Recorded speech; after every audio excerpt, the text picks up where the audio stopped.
आज हम सब जिस युग में जी रहे हैं उसे शास्त्रों में कलयुग कहा गया है। ये वही कलयुग है जिसके बारे में ऋषि मुनियों ने कहा था कि इसमें मनुष्य दुखों से घिरा रहेगा, उसका मन अस्थिर रहेगा, रिश्तों में दरारें होंगी और मोह माया इतनी बढ़ जाएगी कि लोग भगवान के नाम तक को लेना भूल जाएंगे। आज हर कोई पूछता है, हमारे जीवन में इतनी परेशानियां क्यों हैं, इतना संघर्ष क्यों है और इस कलयुग में आखिर हमें किस भगवान की पूजा करनी चाहिए। शास्त्रों में कहा गया है कि कलयुग का सबसे बड़ा लक्षण है मनुष्य का ईश्वर से दूर होना। कलयुग में लोग मंदिर तो जाएंगे, पूजा भी करेंगे, लेकिन मन कहीं और भटकेगा। कोई पूजा सिर्फ दिखावे के लिए करेगा, कोई सिर्फ लाभ की आशा से करेगा, लेकिन सच्ची भक्ति जो हृदय से भगवान को समर्पित होती है वो बहुत कम दिखाई देगी। कलयुग दोषों से भरा हुआ है, लेकिन एक सबसे बड़ा गुण भी है। केवल श्री कृष्ण का नाम लेने से मनुष्य इस बंधन से मुक्त हो सकता है। यानी इस युग में भगवान तक पहुंचने का सबसे सरल मार्ग है नाम स्मरण, भक्ति और प्रेम। सतयुग में भगवान की प्राप्ति ध्यान से होती थी, त्रेता युग में यज्ञों के द्वारा, द्वापर युग में सेवा और पूजन से होती थी, लेकिन कलयुग में सिर्फ हरि नाम कीर्तन से ही भगवत प्राप्ति होती है। यानी इस युग में आपको भगवान तक पहुंचने के लिए बड़ी तपस्या, कठिन यज्ञ या गुप्त साधना करने की जरूरत नहीं है। बस भगवान का नाम ही काफ़ी है। राम राम, हरे कृष्ण, ओम नमः शिवाय, ये मंत्र ही कलयुग में सबसे बड़े साधन हैं। अब प्रश्न उठता है, आखिर किस भगवान की पूजा करनी चाहिए। कलयुग में 4 प्रमुख स्वरूप विशेष रूप से पूजनीय बताए गए हैं। राम नाम और कृष्ण नाम में इतनी शक्ति है कि यह हर पाप और दुख को नष्ट कर सकता है। तुलसीदास जी ने कहा, राम नाम मणिदीप धरूं जीह दे हरिद्वार। मीराबाई ने कृष्ण के नाम में ही अपना संपूर्ण जीवन समर्पित कर दिया। शास्त्रों में कहा गया है कि कलयुग में केवल नाम आधारा समर्थ हनुमान प्रभु हैं। हनुमान जी को कलयुग का संकट मोचन कहा गया है। जो भी सच्चे मन से हनुमान चालीसा पढ़ता है उसके सारे संकट कट जाते हैं। भोलेनाथ इतने दयालु हैं कि कलयुग में तुरंत कृपा कर देते हैं। ओम नमः शिवाय का जप करने से मन शांति और शक्ति से भर जाता है।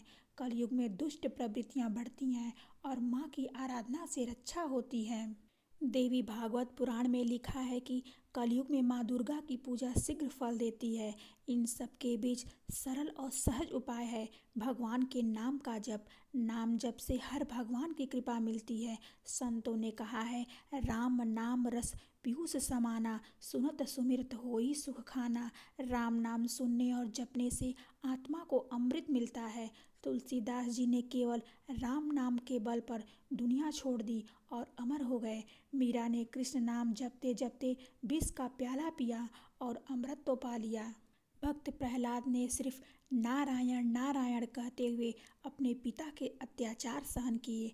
आज भी वो भक्त हनुमान चालीसा नियमित पढ़ता है। वह देख सकता है कि उसके जीवन के संकट कैसे कैसे धीरे धीरे दूर होने लगे। यानी भगवान का नाम ही कलयुग में सबसे बड़ी शक्ति है। राम नाम एक दीपक है जो बाहर भी रोशनी देता है और भीतर भी। राम नाम का जप करने से मनुष्य का हृदय शुद्ध होता है।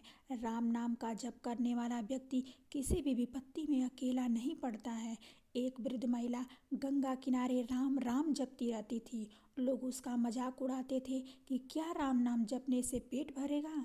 लेकिन जब अकाल पड़ा तो वही महिला लोगों को गंगा किनारे अन्न वितरित करने लगी। लोग हैरान हुए। उसने कहा, ये सब राम नाम का ही चमत्कार है। यानी राम नाम में अन्न देने की, जीवन बदलने की और भाग्य पलटने की शक्ति है। मीराबाई ने अपना सब कुछ छोड़कर सिर्फ कृष्ण नाम को थाम लिया। वो कहती थी, मेरे तो गिरधर गोपाल दूसरों न कोय। कृष्ण नाम जपने से भक्ति रस की अनुभूति होती है। जो मनुष्य जीवन में सुख की खोज करता है वह बाहर ढूंढता है, लेकिन असली सुख कृष्ण के नाम में ही छिपा है। भागवत में आता है कि जो भक्त हरे कृष्ण हरे राम का जाप करता है उसके पाप स्वतः नष्ट हो जाते हैं। कृष्ण का नाम का एक एक अक्षर अमृत के समान है। ये नाम आत्मा को नित्य कराता है। इसलिए वैष्णव परंपरा में हरे कृष्ण महामंत्र को कलयुग का सबसे बड़ा उपाय बताया गया है। कलयुग में एक और सबसे दयालु देवता हैं भोलेनाथ, महादेव, आशुतोष। शिव जी का अर्थ ही है कल्याणकारी। वो भक्तों को तुरंत फल देने वाले हैं। एक बार एक गरीब ग्वाला शिवलिंग पर रोज बेलपत्र चढ़ाता था। उसके पास और कुछ नहीं था। लोग मजाक उड़ाते थे, पर शिव जी ने उसी गरीब को दर्शन दिए और कहा, तेरा प्रेम ही सबसे बड़ा पूजन है। कलयुग में ओम नमः शिवाय का जाप करने वाला मनुष्य भय से मुक्त होता है। ये पंचाक्षरी मंत्र आत्मा को शक्ति और शांति प्रदान करते हैं। इसलिए कहा गया है शिव भक्ति सबको फल देने वाली है। कलयुग में सबसे अधिक स्मरण किए जाने वाले देवता हैं हनुमान जी। शास्त्रों में कहा गया है कलयुग केवल नामय धारा, समर्थ हनुमाना महाप्रभु। हनुमान जी की पूजा करने वाला मनुष्य हर तरह के संकट से मुक्त हो जाता है, क्योंकि वे जीवित और जागृत देवता हैं।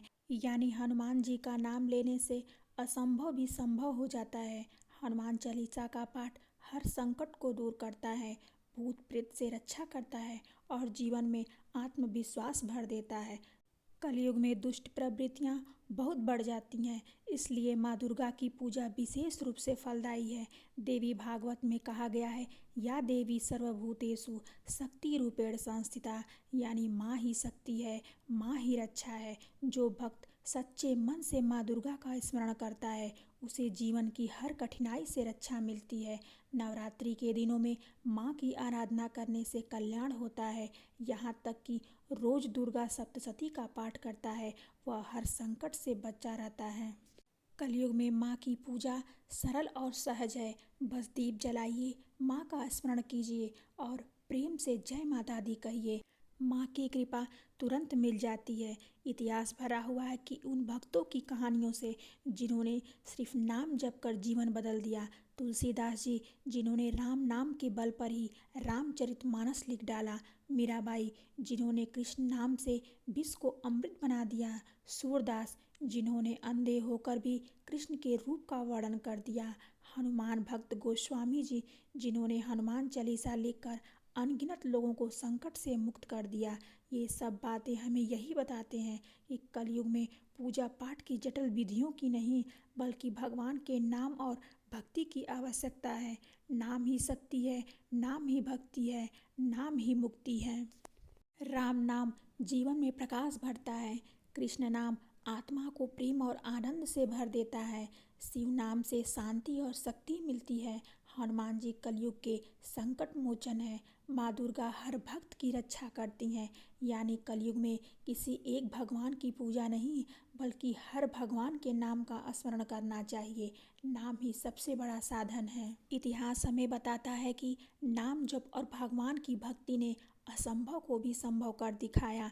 भक्त प्रहलाद अपने पिता हिरण्यकश्यप के अत्याचार सहते रहे, लेकिन कभी नारायण नाम नहीं छोड़ा। अंततः भगवान प्रकट हुए और भक्त की रक्षा की। संत कबीरदास जी कहते थे हरि का भजन कर मन मारे। कबीरदास जी ने साधारण ताना बाना बुनते हुए केवल राम नाम के बल पर ईश्वर को पाया। रामकृष्ण परमहंस माँ काली की पूजा में इतने लीन हुए कि माँ ने उन्हें प्रत्यक्ष दर्शन दिए। हनुमान भक्तों की कथाएं अनगिनत उदाहरण हैं जहाँ लोग संकट में पड़े और सिर्फ जय बजरंगबली बोलते ही बच गए।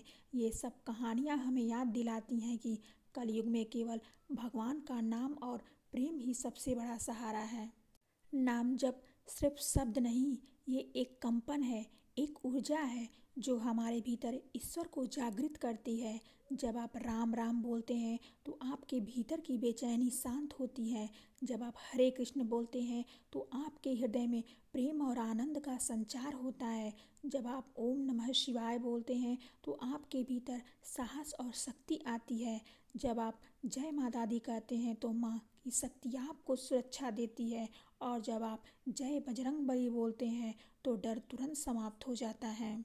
यानी नाम जपने से केवल भगवान प्रसन्न नहीं होते, बल्कि हमारी आत्मा भी शुद्ध हो जाती है।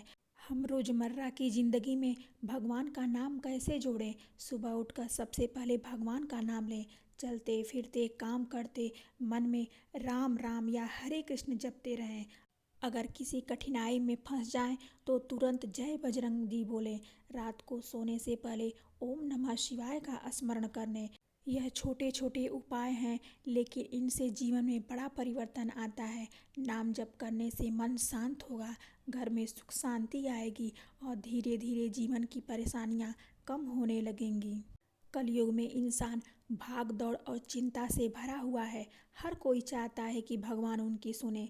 हर कोई चाहता है कि भगवान उनकी सुने, लेकिन सच्चाई ये है, भगवान तो हर पल आपके पास हैं। आप जब प्रेम से पुकारोगे, राम जी आपके आंसुओं में आ जाते हैं, कृष्ण आपके हृदय की बांसुरी में गूंजते हैं, शिव आपके मौन में प्रकट होते हैं, माँ दुर्गा आपके संकटों की ढाल बन जाती हैं और हनुमान जी हर भय को दूर कर देते हैं। बस एक शर्त है, आपका मन सच्चा होना चाहिए, आपका प्रेम गहरा होना चाहिए। तो अब प्रश्न का उत्तर बिल्कुल स्पष्ट है। कलयुग में किस भगवान की पूजा करनी चाहिए? उत्तर है, जिस भगवान का नाम आपके हृदय को छू जाए, जिस भगवान में आपका विश्वास बैठ जाए, उसी भगवान की पूजा कीजिए। राम नाम, कृष्ण नाम, शिव नाम, माँ दुर्गा और हनुमान जी सभी की पूजा कलयुग में फल देती है। लेकिन शास्त्र कहते हैं सबसे सरल उपाय है नाम जप, क्योंकि नाम में ही भगवान की पूरी शक्ति समाई हुई है। अब ये आप पर है, क्या आप इस ज्ञान को जीवन में उतारते हैं? क्या आप रोज कुछ क्षण भगवान का नाम लेने का प्रण करते हैं? याद रखिए, भगवान कहीं दूर नहीं, वो आपके हर श्वास में, हर धड़कन में, हर नाम में बसते हैं। बस प्रेम से पुकारिए और देखिए कलयुग के अंधकार में भी कैसे भगवान का प्रकाश आपके जीवन को रोशन कर देता है। जय श्री राम, जय श्री कृष्ण, ओम नमः शिवाय, जय माता दी, जय बजरंगबली।